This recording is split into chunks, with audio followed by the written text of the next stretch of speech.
खबर, इजराइल ने लेबनान की राजधानी बैरूत पर हमला किया है। हिजबुल्लाह के ठिकानों पर आईडीएफ का भीषण अटैक हुआ है। बैरूत में कई इमारतों को भारी नुकसान भी पहुंचाया गया है। इजराइल ने लेबनान की राजधानी बैरूत, हिजबुल्लाह वो प्रॉक्सी ईरान का जो इस जंग में कूद पड़ा है, जबकि उसके और इजराइल के बीच में जो युद्ध विराम हुआ था उसका उल्लंघन करते हुए उसने इसमें एंट्री ले ली और यही कारण है कि आईडीएफ ने भीषण अटैक किया है। बैरूत में कई इमारतों को भारी नुकसान पहुंचा है। एक और बड़ी खबर, रियाद में अमेरिकी दूतावास पर हमले का एक और वीडियो आया है। ईरान ने बीती रात ड्रोन से यूएस एम्बेसी पर हमला किया था। ये बड़ी अपडेट इस वक्त आपको बता रहे हैं। रियाद में अमेरिकी दूतावास पर हमले का एक और वीडियो। ईरान ने बीती रात ड्रोन से यूएस एम्बेसी को हर जगह टारगेट कर रहा है ईरान। पाकिस्तान से लेकर देखिए रियाद की तस्वीर भी सामने आ चुकी है। यहां पर भी यूएस एम्बेसी पर अटैक किया गया और इसीलिए अमेरिका की तरफ से इन तमाम देशों में अपने नागरिकों को सावधानी बरतने के लिए कहा गया है और कहा जितनी जल्दी वापसी हो सके घर वापसी कर ले। एक और बड़ी खबर, बहरीन में अमेरिकी बेस पर हमले को लेकर आईआरजीसी ने बड़ा दावा किया है। अमेरिकी बेस पर हमने 20 ड्रोन और 3 मिसाइल से अटैक किया। ये आईआरजीसी ने खुद बताया। अमेरिकी बेस में इमारत को टारगेट किया गया, भारी नुकसान पहुंचा है। देखिए बाकायदा इसका वीडियो आईआरजीसी की तरफ से जारी किया गया और यह बताया गया कि अमेरिकी बेस है जहां पर ड्रोन अटैक किया है। 20 ड्रोन दागे हैं, 3 मिसाइल अटैक किए हैं, जिसके बाद ये बड़ा अटैक किया गया। एक और बड़ी खबर, अमेरिका इजराइल हमले के बीच ईरान का बड़ा दावा। आईआरजीसी के प्रस्ताव का प्रवक्ता ने बड़ा दावा किया है। अब तक के हमले में 650 अमेरिकी सैनिक मारे जा चुके हैं और कई घायल हुए हैं। ये बड़ी खबर इस वक्त आपको हम बता रहे हैं। आप देखिए, और 2 मेहमान हैं इस वक्त मेरे साथ और मेरे सहयोगी मधुरेंद्र हमारे साथ जुड़ चुके हैं, लेकिन कर्नल टीपी त्यागी हमारे साथ है डिफेंस एक्सपर्ट के तौर पर। Lieutenant colonel retired Himanshi Singh भी हमारे साथ जुड़ चुके हैं। आप दोनों का स्वागत है। लेकिन मधुरेंद्र, लगातार अमेरिकी सैन्य ठिकानों को, एम्बेसीज को टारगेट किया जा रहा है। अमेरिका की तरफ से भी एडवाइजरी जारी कर दी गई है, back to back attacking mode में ईरान।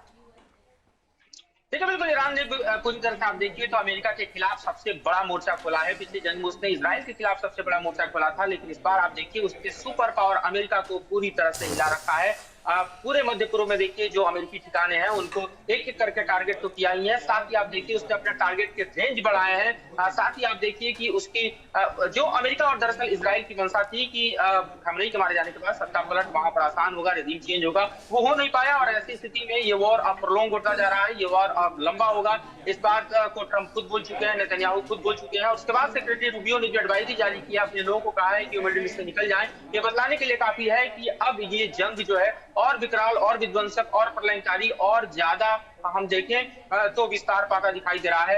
अभी जैसा आपने बताया कि बेरूत में जो है आईडीएफ ने हमला किया, तो इसलिए क्योंकि हिजबुल्लाह भी जंग में कूद चुका है, जहां हम इस वक्त मौजूद है इजराइल में। ये ट्रू फ्रंट वॉर झेल रहा है, एक तरफ ईरान से, एक तरफ हिजबुल्लाह से। हिजबुल्लाह का अस्तित्व दरअसल ईरान से है और ऐसे में हिजबुल्लाह जो है वो अपनी बची कुची ताकत के साथ जो है वो इजराइल पर हमला बोल चुका है। तो ऐसी स्थिति में आप देखिए तो जंग जो है वो विस्तार पाता हुआ दिखाई दे रहा है। साथ ही नेटो देशों के भी एंट्री के साथ आप देखिए ये जंग और पसरता जा रहा है, जैसे कि फ्रांस ने। बिल्कुल मधुरेंद्र, और अब तो अमेरिका ने B-1 बॉम्बर्स भी इस्तेमाल करने शुरू कर दिए हैं B-2 बॉम्बर के बाद, और इसलिए इससे समझ में आता है जिस बात का जिक्र आप कर रहे हैं कि कितना घातक और ये प्रहार होने वाला है। आप बने रहिएगा हमारे साथ। एक बड़ी खबर इसी बीच, कुवैत में अमेरिकी बेस पर हमले के बाद की सैटेलाइट तस्वीरें भी सामने आई हैं। यूएस बेस अली सलेम को ईरान ने निशाना बनाया था। हमले के बाद की तस्वीरों में दिखा तबाही का मंजर। ईरानी हमले में अमेरिकी बेस को भारी नुकसान पहुंचा है।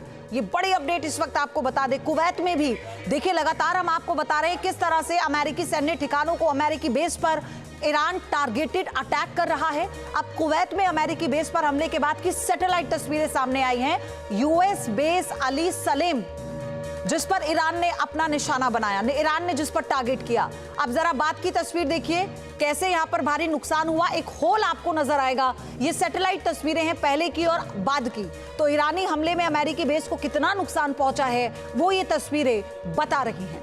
ये बड़ा अटैक किया गया है, टारगेटेड अटैक किया गया है ईरान की तरफ से, और ये बड़ा अटैक बता रहा है कि यहां पर कितना नुकसान हुआ है। तो मेरे साथ दीप्ति तनेजा हैं इस वक्त जुड़ी हुई, और टीपी त्यागी सर भी हमारे साथ बने हुए हैं।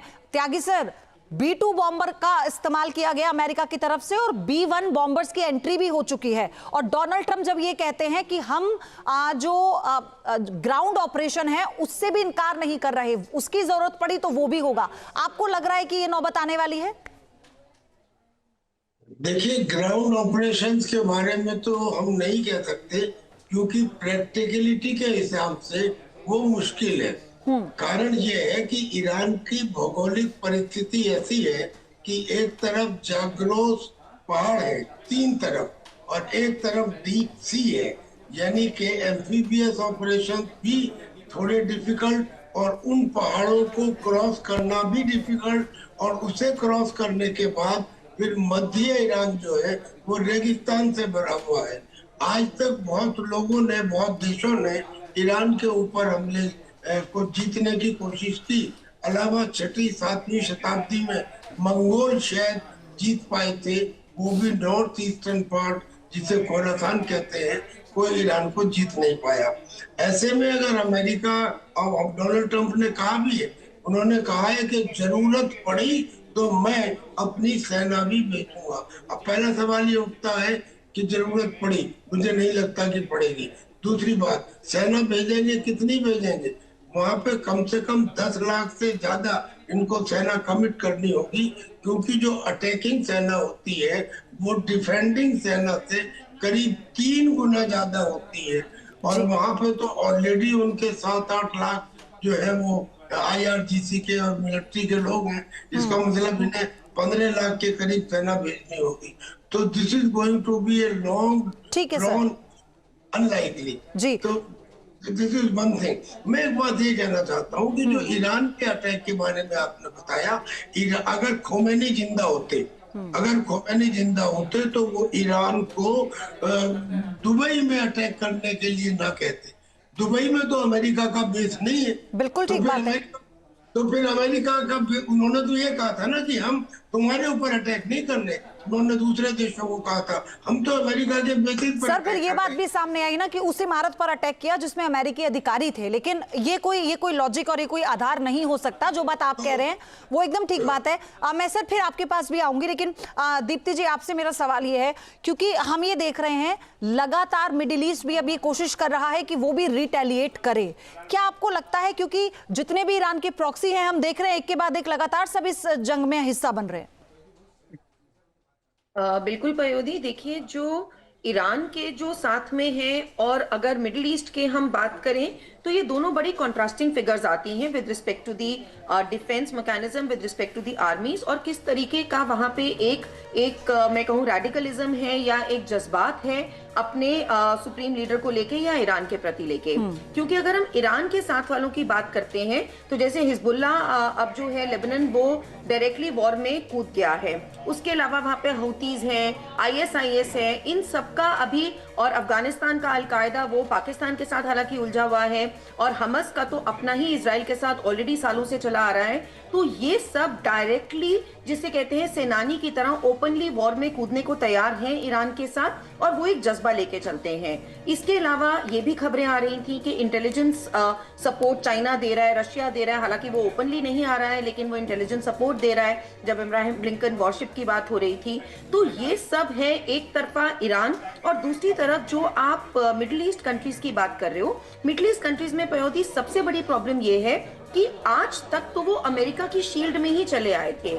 उनके पास जो अपनी टेक्नोलॉजीज और अपनी सेनाएं हैं, टेक्नोलॉजी हालांकि उनके पास है, लेकिन जो उनकी अपनी सेनाएं, जिनको बूट्स ऑन ग्राउंड कहते हैं, जो अभी सर भी बात कर रहे थे कि बूट्स ऑन ग्राउंड लाना अमेरिका के लिए बहुत आसान नहीं होगा, तो उनकी अपनी सेनाएं मात्र 75,000 से लेकर 2-2.5 लाख में तो सारी उनकी सेना ही सिमट जाती है। तो उनका वॉर में आना, ओपनली वॉर में आकर कितना सहयोग दे पाना, जब वो अपने ही अभी इंफ्रास्ट्रक्चर, अपने ही एयर स्पेस वगैरह से और दूसरी बात ये भी दीप्ति, जो बात आपने कही बहुत अहम है कि वो अमेरिका की शील्ड में रहे, लेकिन ईरान भी तो रूस और चाइना को अपनी शील्ड समझकर शायद इतना फुदक रहा था, और पहला ही शुरुआती खामेनेई के खात्मे से हो गई। मैं आऊंगी आप लोगों के पास, बने रहिएगा। बड़ी खबर, अमेरिका का ईरान पर लगातार हमला जारी है। अमेरिका ने IRGC के कई ठिकानों को नष्ट किया है और कहा कि हम ईरान पर लगातार हमले जारी रखेंगे। ये बड़ी अपडेट है, जहां एक तरफ अमेरिकी बेस को, एम्बेसीज को को निशाना बनाया जा रहा है ईरान की तरफ से, IRGC की तरफ से।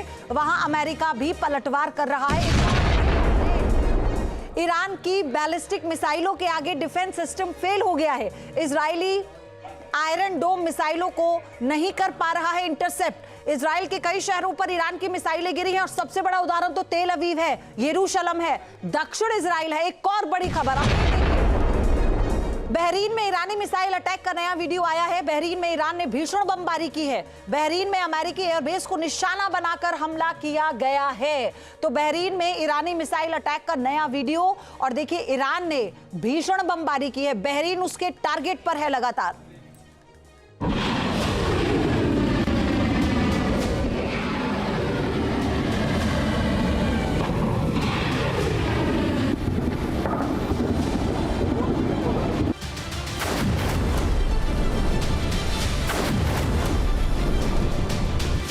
ईरान और इजराइल ऐसे मोड़ पर खड़े हैं जहां तबाही के सिवाय कुछ नहीं।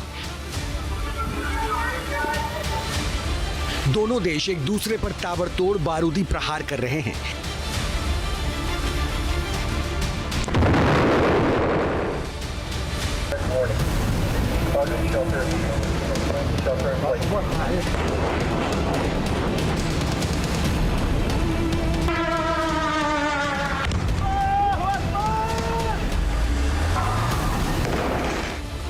एक से बढ़कर एक घातक हथियारों से कहर ढा रहे हैं।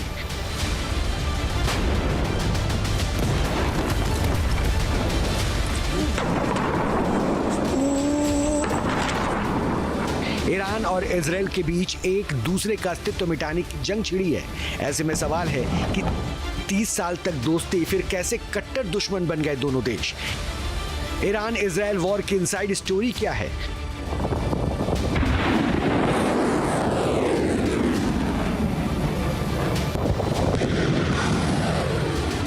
एक वक्त ऐसा था जब इजराइल की दी हुई मिसाइल से ईरान इराक से युद्ध लड़ रहा था। आज इजराइल और ईरान एक दूसरे को अपना सबसे बड़ा दुश्मन मानते हैं। एक दौर वो भी था जब दुनिया के तमाम मुस्लिम मुल्क इजराइल के खिलाफ खड़े थे, उसे मान्यता नहीं दे रहे थे। तब ईरान ने इजराइल का हाथ थामा था। 1950 में ईरान ने इजराइल को यूएन में मान्यता मिलने का समर्थन किया था। समर्थन करने वाला ईरान तुर्की के बाद दूसरा मुस्लिम देश बना था। 1953 में ईरान में तख्ता पलट हुआ था। मोहम्मद रजा शाह पहलवी की सत्ता में वापसी हुई। पहलवी अमेरिका और वेस्ट देशों के समर्थक थे। ईरान ने इजराइल की तरफ दोस्ती का हाथ बढ़ाया। ईरान और इजराइल दोनों को अमेरिका का समर्थन था। इजराइल को तेल देने पर अरब देशों ने प्रतिबंध लगा रखा था। इजराइल अपनी जरूरत का 40% तेल ईरान से लेता था। ईरान और इजराइल ने मिलकर प्रोजेक्ट फ्लावर शुरू किया था। यह हाईटेक मिसाइल सिस्टम डेवलप करने का प्रोजेक्ट था। इतनी मजबूत दोस्ती, तो फिर ऐसा क्या हुआ कि दोनों मुल्कों ने एक दूसरे के खिलाफ हथियार उठा लिया? आपके मोबाइल पर तुरंत आएगी ब्रेकिंग न्यूज। स्क्रीन पर सबसे पहले दिखेगी बड़ी खबर। देश दुनिया की हर खबर एक जगह। अब आपके मोबाइल पर तुरंत फटाफट इंस्टॉल कीजिए न्यूज नेशन ऐप और रखिए खुद को अपडेट।